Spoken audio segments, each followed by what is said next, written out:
नमस्कार मित्रांनो, दिस इज कोकणी महारग्या. आणि मी आता गावी आलेलो नाही. तुम्ही स्टोरी बघितली असेल, तुम्हाला गावी आलोय. पण गावी नाही, मी जिथे राहतो कल्याणला. तर तिकडे असं थोडंसं गाव टाईप मला जर वाटलं निसर्गाच्या सानिध्यात जावं, तेव्हा मी असं येत असतो. तर काय झालंय, आता मी आलोय तसंच. तर इकडे बघा, सर्व एकदम रखरखीत ऊन आहे.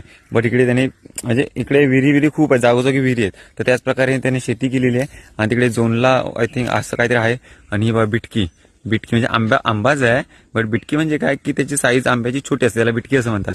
तर बघा कशा प्रकारे मस्त लागले हे बघा, किती छान वाटतंय. आणि वातावरण एवढं मस्त आहे ना, रिलॅक्स मध्ये आलोय एकदम. कोणीच नाही इकडे, दूर दूर तक किसी का आवाज नाहीये.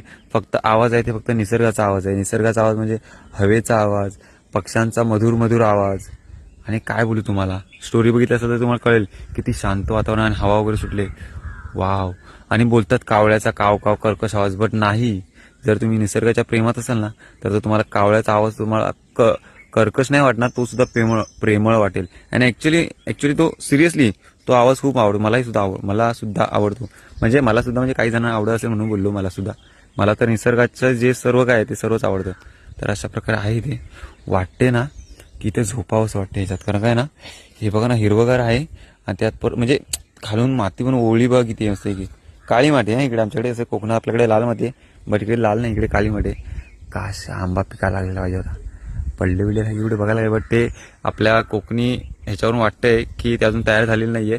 लवकरच तयार होणार. पुढच्या संडेला इकडे येणार मस्त पिशवी घेऊन ले.